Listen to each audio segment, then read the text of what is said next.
Video number 17. We have officially reached 17 out of 100 days on YouTube. I'm so excited. I was up late last night and early this morning just thinking about the identity work that I want to do with ladies and still unpacking things as I step into a new season of like my own personal life. So this is not your normal video. We have not been in the car. Well, yes, we have, but it's just a different type of morning. I had to stop. I got Cardia Pup Cup, which she is getting on me for it. Girl, give me just 1 second. I got Cardia Pup Cup, and I'm actually getting some renovations done for my parents at their house. And so I made a Starbucks run, and here we are. So while she has her pup cup, I can chat with you guys. She loves this. I do want to find something that is similar to this, but probably better ingredients. I feel like someone told me this is just legit regular whipped cream or sugar and something. I don't know. I started getting this for her as a baby. We don't get it often. She probably gets one at this point once every 2 months, but I'm like, there have got to be some better options. But hey, her happiness is my happiness.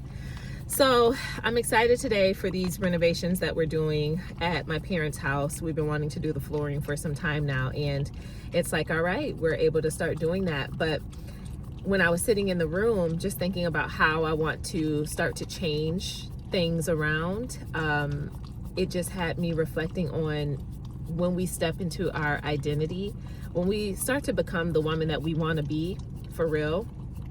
It's amazing how so much shifts and changes around you, and your environment is no different. So I guess that's probably the focus of this conversation. Like, when you start to transition, your environment should transition and change too. And a part of outgrowing your old identity is stepping into a new version of you, the most honest version of you, for the real version of you, the version of you that sees yourself higher. You see yourself as this amazing woman that is a go-getter, whatever that means for you. Like, you are soft, your life has peace, it has ease, you have slow mornings, you get to relax in a space where it's not cluttered, it's not chaos, because a chaotic space creates a chaotic mind. And if you're someone that has experienced survival mode, I know for myself, living in survival mode was one of the most frustrating experiences, because it's like you were in your body, but you're screaming to get out of your body and screaming inside to like reconnect with the real you. You start to feel that in between where you're not who you used to be, but you're not quite who you are yet.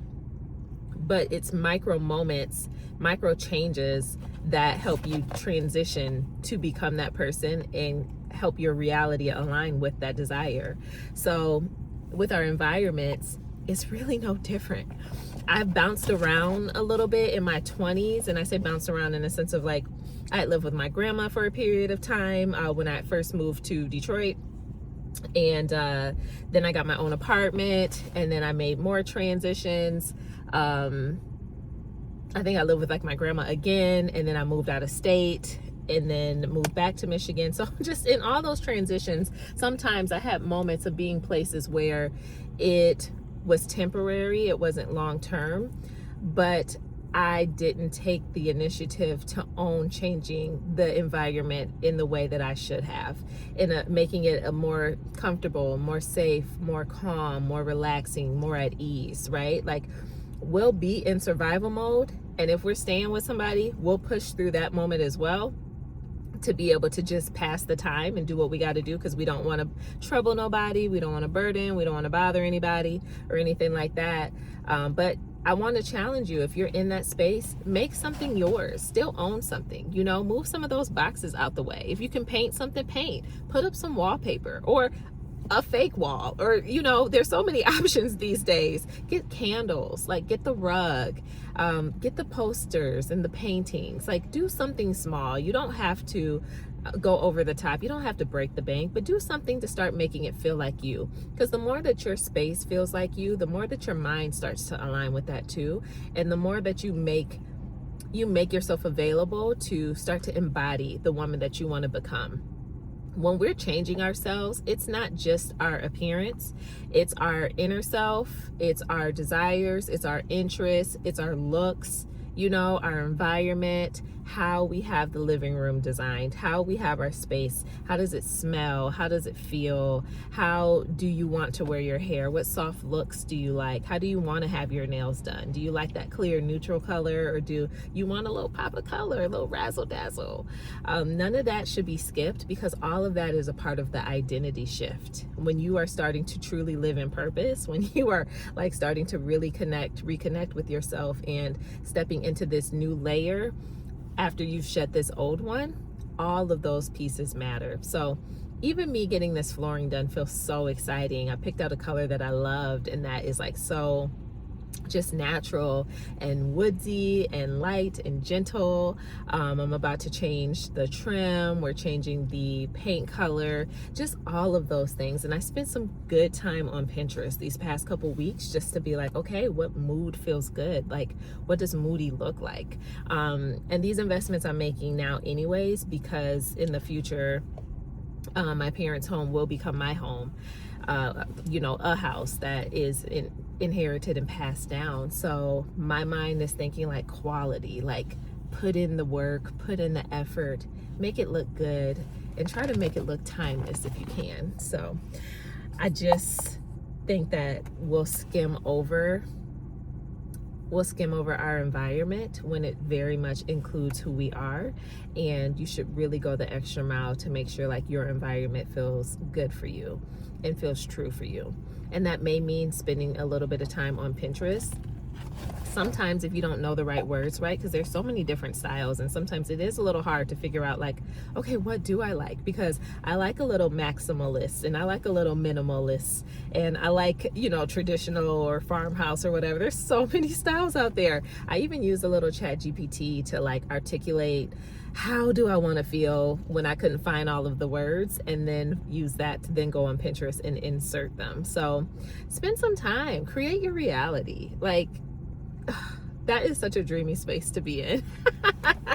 It's my favorite, and I'm absolutely loving it. So I just want to encourage you guys to do the same. If you're a woman and you're coming out of that survival mode season, look around you. Does what you see even line up with who you are anymore? Does the paint colors, does that even line up with who you are anymore?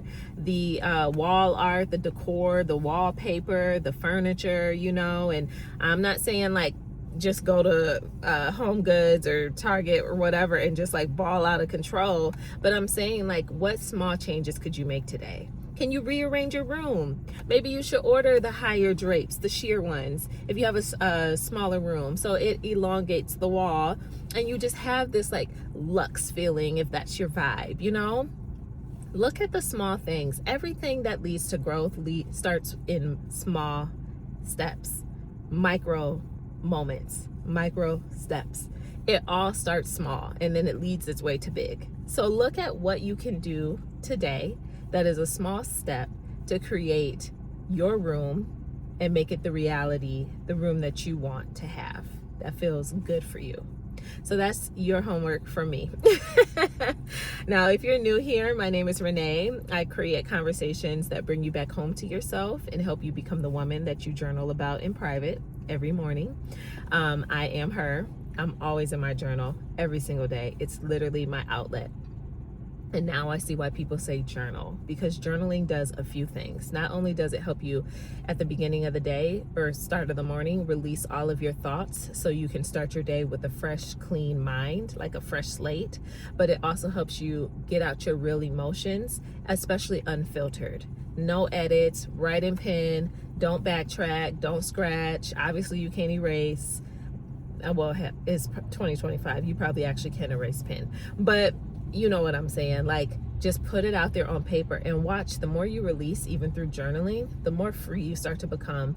And the beauty of it too, it helps you know yourself. Like, you start to learn who the heck you are. And then you can go back and look at those moments and look at those planners and be like, wow, that was that year.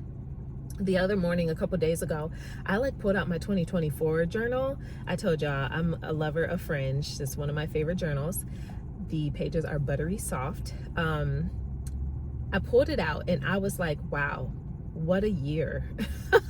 What a year. That was the year I transitioned through survival mode and started to transition out. That was the year that a lot of healing and shifting and like digging back up, the bones, everything that was buried. That was the year that it just all happened.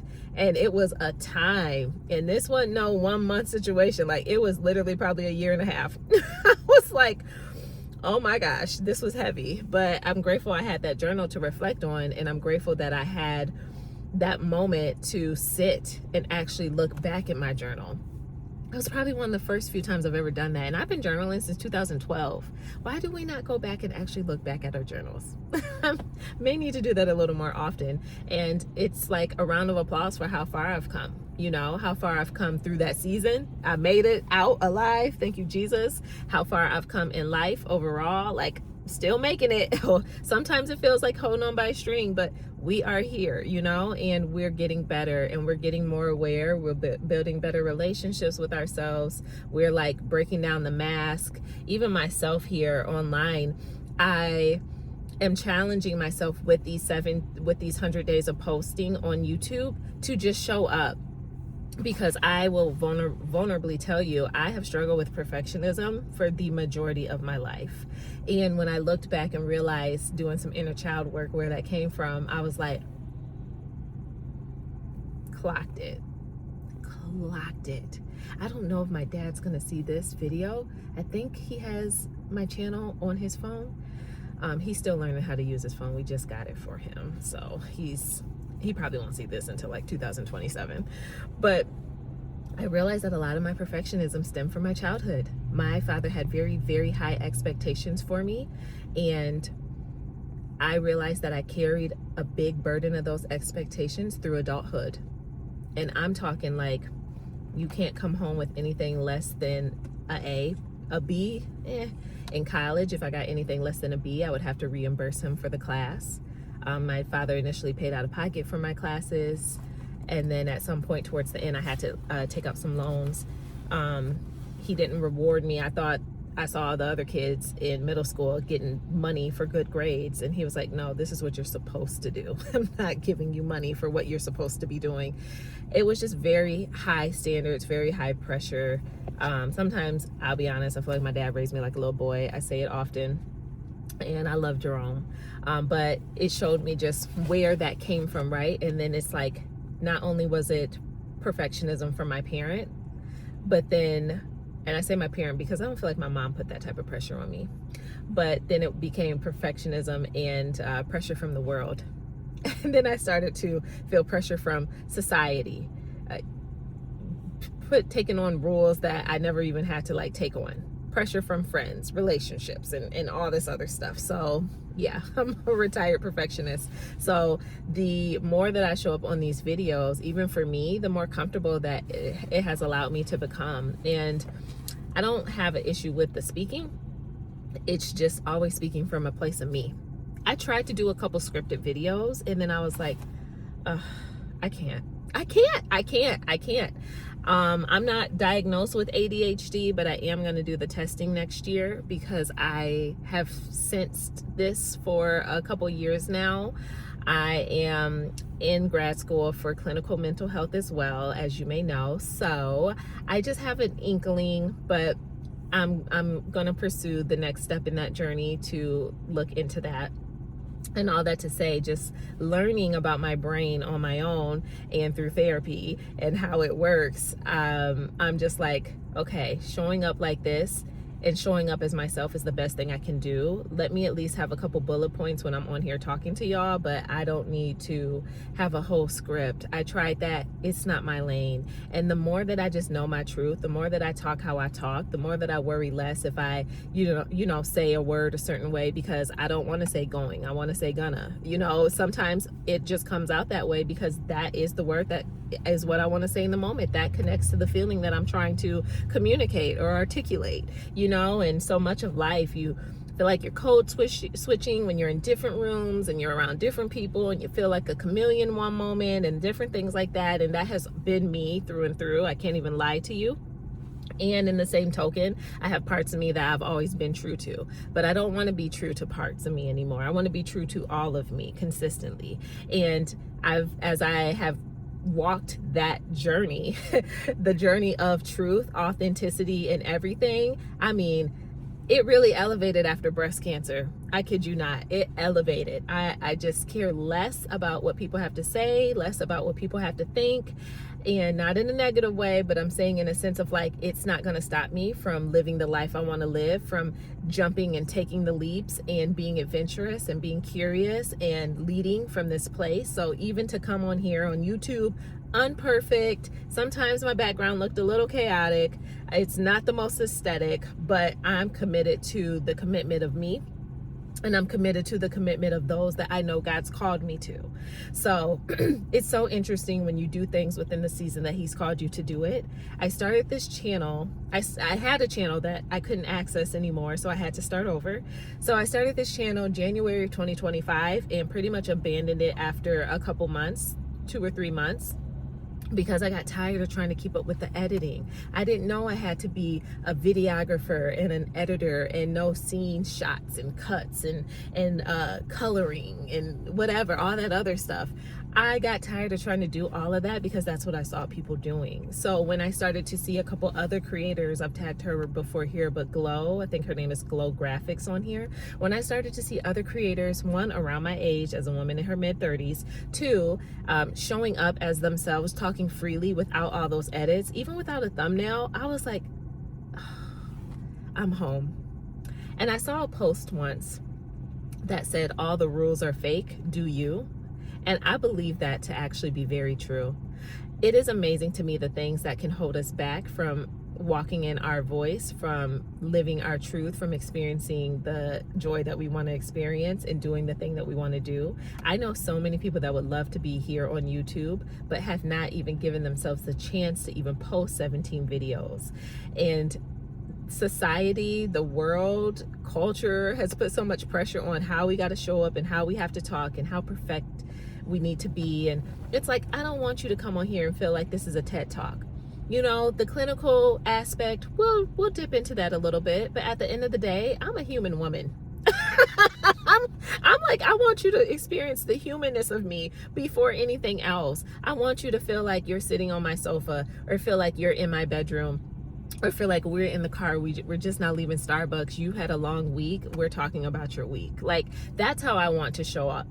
And I was talking to a friend about this with me becoming a therapist in the near future.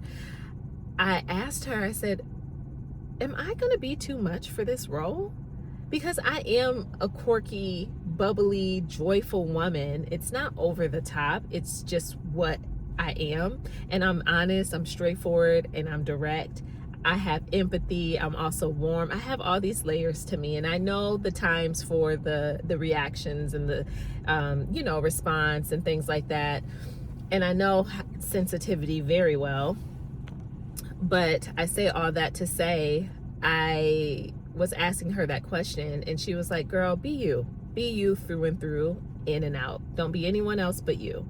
So I received that, and I'm going to take that and implement that continually on these videos, unscripted.